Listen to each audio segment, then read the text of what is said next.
Climax நெருங்கியது. வரலாற்றில் யாரும் செய்யாததை செய்த அமித்ஷா.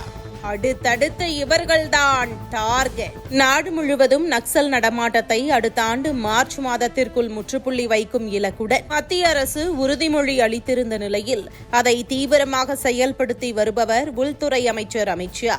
பாதுகாப்பு படைகளை சமாளிக்க முடியாமல் வன்முறையை கைவிட்டு ஆயுதங்களுடன் நக்சல் தலைவர்களும் நக்சல் இயக்கத்தினரும் கூண்டோடு சரணடைந்து வருகின்றனர். இந்த நிலையில் ஒடிஷாவில் மாவோயிஸ்ட் மத்திய கமிட்டி உறுப்பினர் கணேஷ் உய்கே உட்பட 6 பேர் சுட்டுக் கொல்லப்பட்டுள்ளனர். இதன் மூலம் நக்சல் ஒழிப்பு நடவடிக்கை இறுதிக்கட்டத்தை எட்டியதாக பாதுகாப்பு வட்டாரங்கள் அறிவித்துள்ளன.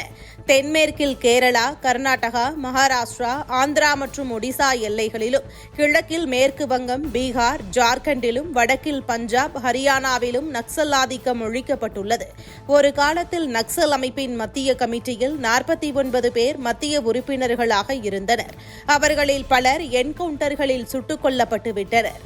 சிலர் ஆயுதங்களுடன் சரணடைந்து தேசிய நீரோட்டத்தில் இணைந்து விட்டனர். இதனால் மத்திய கமிட்டி உறுப்பினர்களின் எண்ணிக்கை வெறும் 8ஆக குறைந்திருக்கிறது. தடை செய்யப்பட்ட நக்சல் அமைப்பான சிபிஐ மாவோயிஸ்ட் மத்திய குழு உறுப்பினராக இருந்த பசவராஜ் கடந்த மே மாதம் சத்தீஸ்கரில் கொல்லப்பட்டார். அதேபோல் ஆந்திராவில் நடந்த தேடுதல் வேட்டையில் அமைப்பின் முக்கிய தளபதியான மாத்வி ஹித்மா மற்றும் அவரது மனைவி உட்பட 6 பேர் கொல்லப்பட்டனர். குறிப்பாக நாடே தீவிரமாக தேடி வரும் மற்றும் 77 லட்சம் வெகுமதி அறிவிக்கப்பட்ட முக்கிய நக்சல் தலைவர் தமது கூட்டாளிகளுடன் மத்திய பிரதேச மாநிலத்தில் பாலக்காட் பாதுகாப்பு படை முன்பு சரணடைந்திருக்கிறார். சரணடைந்துள்ள நக்சல் தலைவனின் பெயர் சுரேந்தர் என்கின்ற கபீர். இவனுடன் 10 பேரும் சரணடைந்துள்ளனர்.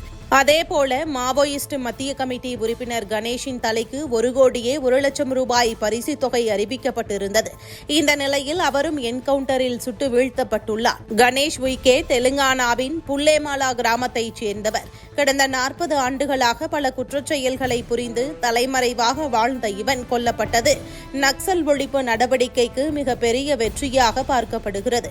அவர்களிடமிருந்து ஆயுதங்கள் பறிமுதல் செய்யப்பட்டு தேடுதல் வேட்டையும் தொடர்கிறது.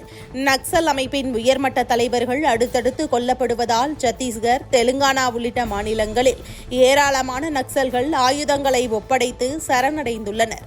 இதனால் நக்சல் ஒழிப்பு நடவடிக்கை இறுதிக்கட்டத்தை எட்டியுள்ளது. எஞ்சியுள்ள சிபிஐ மாவோயிஸ்ட் இயக்கத்தின் பொதுச் செயலாளரான தேவுஜி மற்றும் அவருடைய ஆதரவாளர்களை பிடிக்கும் நடவடிக்கையில் பாதுகாப்பு படையினர் தீவிரமடைந்துள்ளனர். தெலுங்கானா, சத்தீஸ்கர், ஒடிசா, ஜார்க்கண்ட் மாநிலங்களில் அவர்களை அடையும் தேடுதல் வேட்டை தொடர்கிறது. உடல்நலக்குறைவு காரணமாக தேவுஜி பதுங்கியிருக்கிறார். இருப்பினும் பாதுகாப்பு படையினர் விரைவில் அவரை பிடிப்பதில் நம்பிக்கை தெரிவித்துள்ளனர். மாவோயிஸ்ட் தளபதி கணேஷ் என்கவுண்டரில் கொல்லப்பட்டதும் நக்சல் ஒழிப்பு நடவடிக்கையின் முக்கிய திருப்பு முனையாகும். இதன் மூலம் ஒடிசா நக்சல்கள் இல்லாத மாநிலமாக மாறும் சூழலை எட்டியிருக்கிறது. இதற்கு முழு காரணம் உள்துறை அமைச்சர் அமித்ஷா தான் என்கிறார்கள்.